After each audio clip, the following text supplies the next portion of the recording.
Hello students. Today we are going to discuss the same topic, that's terminology of tree data structure. कल हमने siblings तक पढ़ा था, तो यहाँ से अब start करेंगे हम, ठीक है। सिबलिंग्स जो है, मैंने आपको बोला सिबलिंग्स हम उन दो मतलब नोड्स को बोलते हैं जिनका पेरेंट सेम होता है, ठीक है। For example, this is your tree, node A, B, C, D and E, and here it is F.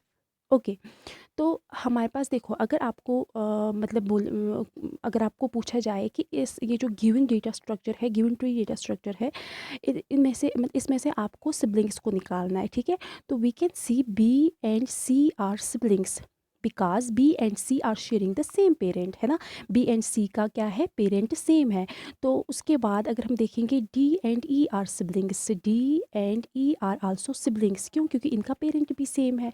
अब अगर बोले, आपको बोला जाए कि is D and F are siblings, तो आपका जवाब होना चाहिए no, because both D and F are not sharing the same parent. In fact they have their different parent, they have their own different parent. मतलब डी का B है और F का सी है। So D and F are not siblings, okay, but D and E are siblings because they are sharing the same parent, okay. So ये हो गया simple words में, आप याद रखो, nodes with the same parent are called sibling nodes. Now leaf, C, leaf हम किसको बोलते हैं, सॉरी यहाँ पे every time I am creating the tree here, A B C. For example देखो, लीफ नोड्स हम उन नोड्स को बोलते हैं जिनके फर्दर मतलब लिंक्स नहीं होती, जिनके फर्दर चाइल्ड नहीं होते। फॉर एग्जाम्पल बी जो है ये लीफ नोड है, सी भी लीफ नोड है। अब अगर आपको बोला जाए इज़ ए लीफ नोड, नहीं, ए लीफ नोड नहीं है, A is the root node and it's not leaf node, it is internal node, ठीक है। इसको हम बोलेंगे नॉन लीफ नोड। क्या बोलेंगे, नॉन लीफ नोड। क्यों, क्योंकि इसके फर्दर चाइल्ड है। लेकिन बी एंड सी जो है इसके फर्दर चाइल्ड नहीं है, तो हम बोलेंगे इनको लीफ नोड्स, या हम इन लीफ नोड्स को एक्सटर्नल नोड्स भी बोल सकते हैं, एक्सटर्नल नोड्स या टर्मिनल नोड्स, ओके। अब अगर हम देखेंगे नॉन लीफ नोड्स हो गया ए, फॉर एग्जांपल अगर यहाँ पे और भी है। अब अगर आपको बोला जाए लीफ नोड्स कौन है, लीफ नोड है डी, ई एंड सी, और नॉन लीफ नोड्स कौन है, A and B. Internal nodes are called non leaf nodes are internal nodes, and leaf nodes are called external nodes are terminal nodes, okay. Internal nodes भी हो गया आपका clear. Now degree, देखो this is the main thing that you have to clear. Degree हम किसको बोलते हैं, अगर हम ट्री डेटा स्ट्रक्चर में देखेंगे, डिग्री हम बोलेंगे टोटल नंबर ऑफ चिल्ड्रन। मतलब अगर आपके पास कोई ट्री है, ठीक है, wait wait, this is your A B C, ठीक है। देखो, so in a tree data total number of children of a node is called total number of children of a node. Degree हम बोलते हैं, मतलब कि अगर मैं आपको बोलूँ, वेट, सी, डिग्री हम किसको बोलते हैं, डिग्री हम बोलते हैं number of children of a particular node. अगर मैं फॉर एग्जांपल बी लूँगी, मैं आपको बोलूँगी बी जो है उसकी डिग्री आपको बोलनी है, ठीक है, बी की डिग्री आपको बोलनी है।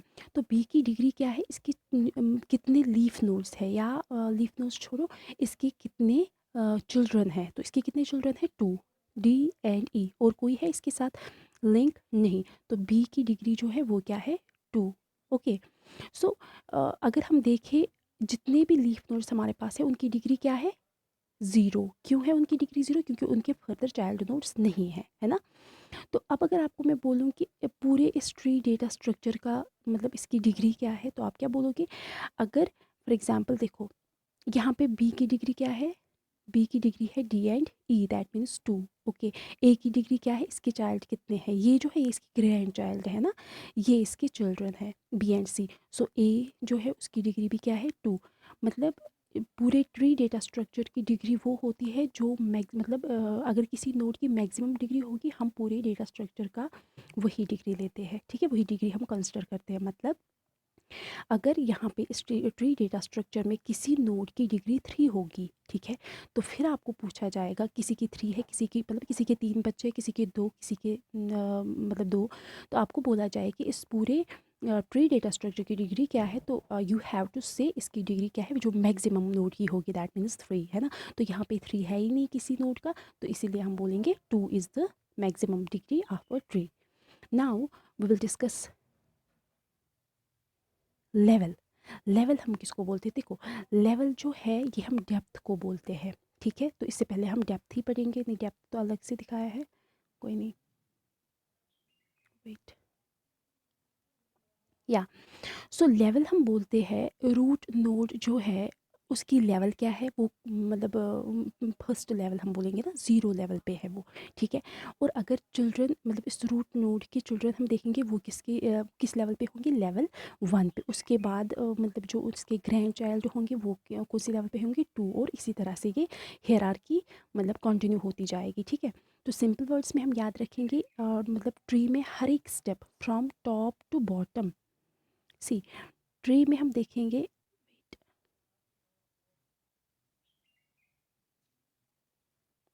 ट्री में हम देखेंगे मतलब हर एक step from top to bottom is called level, and the level count starts with zero. मतलब ट्री जो है हमारा, for example this is your tree, ठीक है, ये फॉर एग्जांपल आपका ट्री है, ओके। तो यहाँ पे है नोड्स, यहाँ पे है nodes, for example tree data structure जो है इसकी लेवल स्टार्ट होती है फ्रॉम टॉप टू बॉटम, और टॉप पे जो रूट नोड होता है उसकी लेवल कहाँ से स्टार्ट होती है, वो काउंट होती है 0 से, और यहाँ पे 1 और यहाँ पे 2, ठीक है। तो मैक्सिमम लेवल्स कितने हैं हमारे इस डेटा स्ट्रक्चर में, 3, ठीक है, 0 1 एंड 2, 0 to 2 हो गया ना, 3 लेवल्स हैं। सो लेवल जो है इसको हम हाइट भी बोलते हैं, लेकिन लेवल जो है it's not equal to height of a node. मतलब लेवल किसी, देखो अगर मैं इस नोड की लेवल में आपसे पूछूं इस लेवल की मतलब सॉरी इस नोड की लेवल क्या है, तो आप बोलोगे 2, तो क्या ये हाइट के बराबर है। Height is the number of edges in the longest path from that node to a leaf, ठीक है। देखो सबसे पहले मैं आपको यहीं पे डिस्कस करूँगी सारा, क्योंकि बार बार लिखना पड़ता है। सबसे पहले हम करेंगे बात डेप्थ की। डेप्थ जो है, depth is the length of a path from root to that node. Depth हम बोलते हैं यहाँ से रूट नोड से लेके मतलब जो आपकी फॉर एग्जांपल अगर आप इसकी डेप्थ ढूंढना चाहते हो, ठीक है, इस पर्टिकुलर नोड की डेप्थ, तो इसकी डेप्थ क्या है, ए, और इससे अटैच जो वो दूसरा नोड है, और उसके बाद मतलब डेप्थ जो है ये एक्चुअली नंबर ऑफ एजेस है, कितने एजेस है यहाँ पे 1 एंड 2, है ना। तो इस नोड की डेप्थ है 2, ठीक है। तो इसी तरह से अगर मैं आपको इसकी डेप्थ बोलूँ, या यहाँ पे अगर फर्दर नोड्स है मैं आपको इसकी डेप्थ बोलूँगी, तो कितने मतलब कहाँ से हमें स्टार्ट करना है, रूट नोड से 1 2 एंड 3, दैट मीन्स इसकी डेप्थ जो है वो क्या है 3, और इसकी डेप्थ क्या है 2, ठीक है। तो इस तरह से हम डेप्थ को कैलकुलेट कर सकते हैं, ठीक। नाउ अगर आपको मैं बोलूँ कि depth of a root node क्या है, तो इसकी डेप्थ तो कुछ नहीं, इसका एज जो है वो कहाँ से हमें देखना है, इसका प्रेडिसेसर, इसका प्रेडिसेसर कुछ कोई है नहीं, आपको नीचे नहीं जाना है, आपको उस पर्टिकुलर नोड के प्रेडिसेसर्स को देखना है। तो इसका प्रेडिसेसर कोई है नहीं, इसका मतलब यहाँ से कोई लिंक है ही नहीं, तो इसका जो डेप्थ है दैट इज़ 0, ओके। सो अब हम करेंगे हाइट की बात। हाइट जो है वो है number of edges in the longest path from that node to a leaf. देखो यहाँ पे मैंने आपको बोला था कि यहाँ इस नोड की डेप्थ को कैलकुलेट करने के लिए we have to check its predecessors, the edges of its predecessors, ठीक है। लेकिन हाइट पे क्या करना है, मतलब सबसे लॉन्गेस्ट पाथ कौन है आपको ट्री में वो देखना है, height, okay, number of edges देखने हैं in the longest path from that node to a leaf. For example अगर हम हाइट बी की हाइट देखेंगे, बी की हाइट क्या है, देखो वेट, यहाँ पे तो मैंने लिखा ही नहीं है बी, वेट,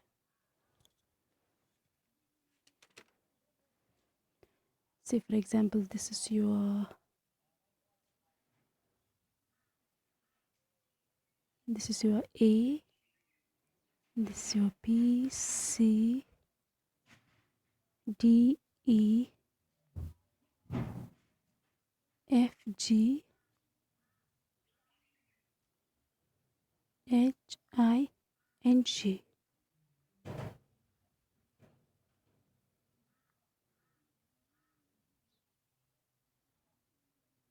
ओके, तो ये है हमारा ट्री डेटा स्ट्रक्चर। ठीक है, अब हम इसको डिस्कस करेंगे। तो क्या हम डिस्कस कर रहे थे हाइट। देखो, हाइट जो है it's the number of edges in the longest path from that node to a leaf. ये आपको याद रखना है। उसके बाद हम देखेंगे हाइट ऑफ बी कहाँ है, ये है हमारा बी। ओके, ये है हमारा बी। सो बी की हाइट हम देखेंगे क्या है, नंबर ऑफ एजेस देखना है। ठीक है, तो इसके एजेस मतलब कहाँ कहाँ से लीफ नोड तक हमें एजेस देखने हैं। इसके सबसे पहले ये है 1 एज 2 एज 1 एंड दिस 1 क्या हो गए 2 यहाँ पे है। ओके, उसके बाद यहाँ से देखना है क्या है 1 2 एंड 1। उसके बाद बी जो है इसकी दूसरी देखो यहाँ से और यहाँ से है ना, और 2 है। उसके बाद यहाँ से और यहाँ से, मतलब इस बी को, अगर आपको इस बी की हाइट निकालनी है, you have to count all the edges that are connecting this B to it is grand child, या that are connecting this B to the leaf nodes. ठीक है, बी जो है ये लीफ नोड्स के साथ कहाँ से कनेक्ट हो रहा है, यहाँ से कनेक्ट हो रहा है, यहाँ से कनेक्ट हो रहा है, एंड यहाँ से भी कनेक्ट हो रहा है ना। तो और यहाँ से भी कनेक्ट हो रहा है। तो मतलब कितने वेज है, we are having 1 2 3 and 4 ways to connect this B to its leaf nodes, है ना। तो अब हम लिखेंगे 2 2 2 एंड 1। तो अब आपको क्या करना है, जो पाथ इन मतलब चार जो हमने हाइट निकाली, इनमें से जो लॉन्गेस्ट हाइट होगी वही हम करेंगे कॉन्सिडर इस बी की हाइट। ओके, तो वो क्या है 2, that means 2 is the height of this b node. Okay, तो इसी तरह से अगर आपको सी को निकालनी होगी, सी की हाइट निकालनी होगी, इसकी हाइट क्या है, इसको 2 ही चाइल्ड है, मतलब 2 ही लीफ नोड्स है इसके, तो इसकी मतलब सिंपली 1 है ना। तो 1 is the height of this C. Okay, so now okay, so now हमारा कौन सा रह जाता है, लेवल। लेवल हम किसको बोलेंगे, अब हम लेवल को करेंगे इसका लेवल जो है, इसको हम डेप्थ भी बोलते हैं। डेप्थ हमने बोला, डेप्थ क्या है, length of a path from root, मतलब कि उस पाथ की लेंथ जो स्टार्ट होती है रूट से लेके उस नोड तक, जिस नोड की आपको डेप्थ निकालनी होती है। ठीक है, तो लेवल भी क्या है, डेप्थ ऑफ अ नोड। लेकिन एक चीज़ आपको यहाँ पे याद रखना है कि level of tree, wait c, मतलब लेवल जो है, level of tree it's also equal to height of tree. Okay, level of tree L T में लिखूंगी और H T, level of tree is always equal to height of tree. ठीक है, लेकिन अगर हम लेवल एक नोड का कैलकुलेट करें, that is not equal to height of node. ठीक है, ये चीज़ आपको याद रखनी है। So we can say level जो है, level of a tree, it's also called as height of a tree, and it's also called as depth of a tree। ठीक है, depth of a tree, ये तीनों एक ही है। ठीक है, लेकिन अगर हम level of node को कैलकुलेट करें, that's never equal to height of node. Okay, लेकिन अगर हम दिस लेवल ऑफ नोड जो है वो इक्वल होता है डेप्थ ऑफ नोड। सिर्फ एक नोड की लेवल कभी भी हाइट ऑफ सॉरी, एक नोड की लेवल कभी भी नोड के हाइट के बराबर नहीं हो सकता, लेकिन नोड की लेवल जो है वो डेप्थ, उस नोड की डेप्थ के बराबर हो सकता है। ठीक है, तो यहाँ पे एक चीज़ याद रखनी है कि जितने आपको नंबर ऑफ, जो मैंने पहले भी आपको डिस्कस करा, जितने नंबर ऑफ नोड्स होंगे ट्री में उतने ही एजेस होंगे, मतलब सॉरी उतने एजेस नहीं, n-1 एजेस होंगे। ठीक है, n-1 मतलब अगर आपके पास नोड्स है 4 तो एजेस कितने होंगे 3। ठीक है, so this is all about, I think हो गया, लेट मी चेक। या हाइट भी हो गया, डेप्थ भी हो गया। नाउ पाथ, या पाथ रह गया हमें यहाँ पे। पाथ हम किसको बोलते हैं? See in a tree data structure the sequence of nodes and edges from one node to another node. देखो ये ऐसे आपको यहाँ पे लग रहा होगा कि that this is much confusing, लेकिन ये कन्फ्यूजिंग बिल्कुल भी नहीं है। It just needs your attention. और आपको मतलब जब आप इस फाइल को अपने सामने रखोगे फिर खुद से पढ़ोगे तो I am sure you will get this easily. Okay, so path को हम क्या बोलते हैं? मतलब सीक्वेंस ऑफ कंसेक्यूटिव एजेस। अगर आपको सोर्स नोड मतलब जहाँ से आप स्टार्ट कर रहे हो टू द डेस्टिनेशन नोड जहाँ पे आपने स्टॉप करना है, उसके बीच पे जितने भी एजेस आते होंगे वो सारे आपने काउंट करने हैं। ठीक है, बहुत ही ईजी है। For example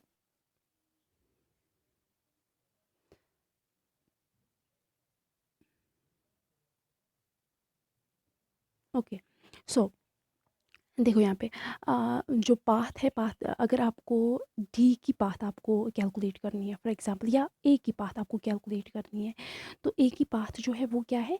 sequence of consecutive edges. ठीक है, कंसेक्यूटिव एज कौन है इसका? एक तो ये है और दूसरा ये है ना।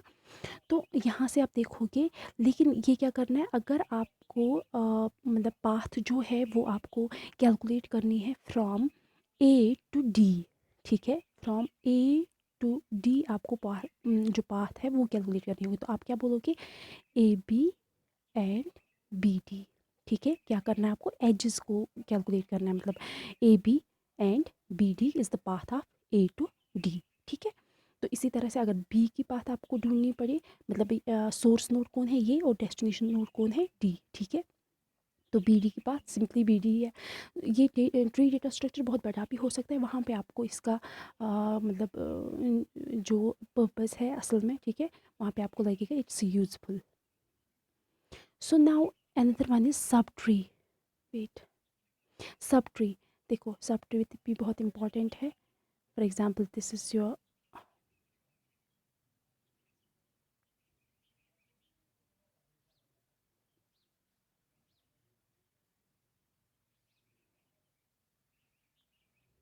से सब ट्री हम किसको बोलते हैं? ट्री डेटा स्ट्रक्चर में अगर हर एक चाइल्ड नोड, मतलब each child from a node form as a subtree, each child from a node form as a subtree recursively. ठीक है, हर एक चाइल्ड जो है वो सब ट्री बना सकता है उसके अपने पेरेंट के साथ। ठीक, मतलब ये जो है ये एक सब ट्री है। ठीक है, अलग से ये मतलब अपनी टोली बसा सकता है अपने चाइल्ड, और मतलब ये जो पेरेंट है, पेरेंट भी ये अपने इन डी एंड इन मतलब चिल्ड्रंस के साथ अपनी अलग से टोली बसा सकता है। एंड दिस ट्री ऑल्सो, सी जो है it's having only one child, तो ये अलग सब ट्री है। ठीक है, और दूसरा मतलब ये पूरा का पूरा ट्री है, इसके अंदर दो सब ट्रीज है। ठीक है, सो सब ट्री क्या हो गया?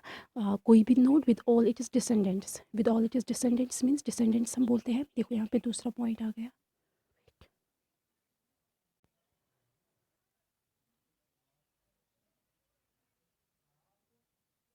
या सी एस एनसिस्टर, एनसिस्टर हम किसको बोलते हैं? प्रेडिसेसर नोड को। ओके, प्रेडिसेसर नोड को हम एनसिस्टर बोलते हैं। कोई भी नोड जो होता है उसका पहले वाला नोड, ठीक है, जो उसके साथ कनेक्टेड है, that is called ancestor.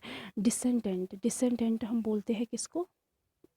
Descendant बोलते हैं सक्सेसर को। ठीक है, सक्सेसर मतलब कोई भी नोड उसके आगे, मतलब अगर हम देखेंगे यहाँ ट्री डेटा स्ट्रक्चर में उसके नीचे कौन कौन से नोड्स उसके साथ अटैच्ड है, those nodes are called successor nodes. Okay, तो सब ट्री हो गया यहाँ पे, मतलब जो नोड जिसके बहुत सारे डिसेंडेंट्स होंगे। डिसेंडेंट्स क्या हो गया? मतलब कोई नोड है, इसके कितने डिसेंडेंट्स है? फॉर एग्जांपल इसके दो डिसेंडेंट्स है ना, एक ही कितने, दो डिसेंडेंट्स है। कोई भी नोड अपने डिसेंडेंट्स के साथ अलग सब ट्री बना सकता है। ठीक है, ओके। सी एक चीज़ है यहाँ पे, मैंने आपको बोला कि जितने नंबर ऑफ़ नोड्स होंगे ट्री में, उतने उससे मतलब जो एजेस होंगे वो क्या होंगे? n-1। अगर अगर बराबर हो, मतलब होते ना, जितने नंबर ऑफ़ नोड्स है उतने ही नंबर ऑफ़ एजेस होते, तो हमें वहाँ पे साइकिल बनता। फॉर एग्जांपल अगर हमारे पास n नंबर ऑफ़ नोड्स थे तो n नंबर ऑफ़ एजेस क्या होंगे? n-1। अगर हम इसको एक और नोड ऐड करेंगे it will form A cycle, वो ट्री नहीं बनेगा। ठीक है, लेकिन आपको याद रखना है ट्री जो है we can't have any cycle in a tree, it should be acyclic. मतलब हमारा ट्री जो है ये इसमें कोई भी साइकिल नहीं आ जाना चाहिए, ठीक है। अब ये जो हमने पढ़ा it was the logical representation, okay. अब अगर हम देखेंगे कि मेमोरी में हम इस ट्री को किस तरह से रिप्रेजेंट कर सकते हैं, ठीक है, वो मैं आपको यहाँ पे दिखाऊंगी। से फॉर एग्जांपल, अब जब आप मेमोरी में इस ट्री डेटा स्ट्रक्चर को स्टोर करते हो, ये किस तरह से होता है, हर एक नोड जो है उसके पास 3 फ़ील्ड्स होते हैं, ठीक है। एक फ़ील्ड होता है, ये जो बीच वाला फ़ील्ड है यहाँ पे एक्चुअल डेटा रहता है, और ये जो फ़ील्ड है इसमें रहता है सक्सेसर, सॉरी प्रेडिसेसर, मतलब कि ट्री का पहले वाला नोड, और इसमें रहता है सक्सेसर मतलब ट्री का बाद वाला नोड, ठीक है। देखो ये है आपका ट्री। फॉर एग्जांपल,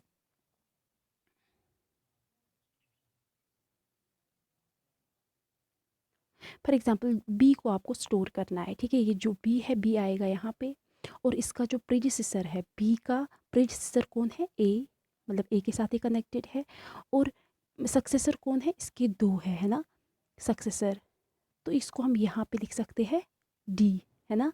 तो उसके बाद जो दूसरा है वो हम इसके साथ कनेक्ट कर सकते हैं, और वहाँ पे हम लिख सकते हैं ई, है ना। और ई जो है उसका कुछ भी नहीं है, कोई मतलब ई जो है इसका नेक्स्ट कुछ भी नहीं है, कोई भी चाइल्ड नहीं है, इसको हम नल लिखेंगे, और यहाँ पे भी नल, सॉरी ई जो है वो यहाँ पे हम नल नहीं लिख सकते, यहाँ पे प्रेडिसेसर लिखना है, मतलब बी यहाँ पे लिखना है, ठीक है। तो इस तरह से हम मेमोरी में ट्री डेटा स्ट्रक्चर को रिप्रेजेंट कर सकते हैं, ठीक है। और इसका जो मतलब कोडिंग पार्ट पार्ट होता है वो हम अब बिल्कुल वैसे ही लिखते हैं जैसे हमने लिंक लिस्ट में लिंक लिस्ट को डिफ़ाइन करा था, वैसे हम यहाँ पे भी इसको कर सकते हैं। Like me show you struct node, ये डिफ़ाइन करता है आपके नोड को, और इसके अंदर हम लिखेंगे एक तो डेटा पार्ट हम लिखेंगे इंट डेटा, और इसके कितने लिंक्स होते हैं, दो, ठीक है। और उन लिंक्स को हम किस तरह से रिप्रेजेंट करेंगे, स्ट्रक्चर नोड के से, स्ट्रक्ट नोड एस्ट्रिसिक लेफ्ट, मतलब एक तो लेफ्ट लिंक है, और दूसरा स्ट्रक्ट नोड एस्ट्रिसिक राइट, ओके। तो इस तरह से हम इसको लिख सकते हैं, ये मैं आपको आगे भी दिखाऊंगी जब हम बाइनरी ट्री को पढ़ेंगे, ठीक है। यहाँ पे अब कुछ रीजंस है कि ट्रीज़ को हमने क्यों डिस्कस करा, ट्रीज़ को हम क्यों मतलब यहाँ पे ट्रीज़ को क्यों इंक्लूड किया गया डेटा स्ट्रक्चर में। One reason is to use trees might be because you want to store information that naturally forms a hierarchy, ठीक है, क्योंकि हेरारकी स्ट्रक्चर में हम सिर्फ या तो ट्रीज़ को स्टोर करते हैं, ऑर्गेनाइज करते हैं, या तो ग्राफ्स को, तो इसीलिए हमने मतलब कभी कभी कोई डेटा हमें इस तरह से स्टोर करना पड़ता है जो एक हेरारकी स्ट्रक्चर बनाता है। लाइक फाइल सिस्टम का को ही देखो, जो हमने ऑपरेटिंग सिस्टम में फाइल सिस्टम मैनेजमेंट पढ़ा था, वहाँ पे हमने डायरेक्टरी को डिफ़ाइन करा, पहले डायरेक्टरी के अंदर सब डायरेक्टरीज होती है, हो सकती है और हो भी नहीं सकती, और उसके बाद सब डायरेक्टरी के अंदर फोल्डर्स होते हैं, फोल्डर्स के अंदर फाइल्स होते हैं, तो वहाँ पे भी हम इस ट्री डेटा स्ट्रक्चर का एक बहुत ही बड़ा यूज़ है, ठीक है। और ट्रीज जो है लाइक बाइनरी सर्च ट्री को अगर देखेंगे, इट प्रोवाइड्स मॉडरेट एक्सेस, मतलब सर्चिंग या एक्सेस किसी भी डेटा को एक्सेस करना हमें बहुत ही आसान होता है। It's quicker than link list and slower than arrays, ठीक है। वो आपको पता है ट्रीज़ जो है it they provide moderate insertion deletion भी हम यहाँ पे आसानी से कर सकते हैं, एरेज से बेहतर हम कर सकते हैं, लेकिन slower then unordered link list. Another one is link list, जिस तरह से लिंक लिस्ट और मतलब लिंक लिस्ट को हम मतलब उसकी अपर लिमिट होती है like trees and unlike arrays, मतलब एरेज में नहीं होता, लिंक लिस्ट में होता है। Trees don't have upper limit on number of nodes, as nodes जो है वो हम लिंक करते हैं यूजिंग पॉइंटर्स, वैसे देखो ट्रीज़ जो है उनका कोई अपर लिमिट नहीं होता, वो बहुत बड़े भी हो सकते हैं। हम क्या करते हैं, मतलब देखो एरेज जो है वहाँ पे फिक्स्ड साइज़ होता है, हमने पहले ही हम एरेज में पहले ही साइज़ को मतलब फिक्स करते हैं, फिर उसके बाद अगर हमें एरे में मतलब मेमोरी की ज़रूरत पड़ती है, हम वो अलॉट नहीं कर सकते, किसी भी डेटा को हम वो मेमोरी अलॉट नहीं कर सकते, क्योंकि हम एरे में पहले ही मेमोरी को फिक्स करके रखते हैं ना। वैसा कुछ लिंक लिस्ट में नहीं है, और यहाँ ट्रीज़ में भी नहीं है, ठीक है। It's not having any upper limit. Now binary tree, ये हम पढ़ेंगे इंशाल्लाह नेक्स्ट टॉपिक में। तब तक आप टर्मिनोलॉजी को ही अच्छे से नज़र दो ताकि आपको आगे कोई प्रॉब्लम ना हो। Okay, thank you.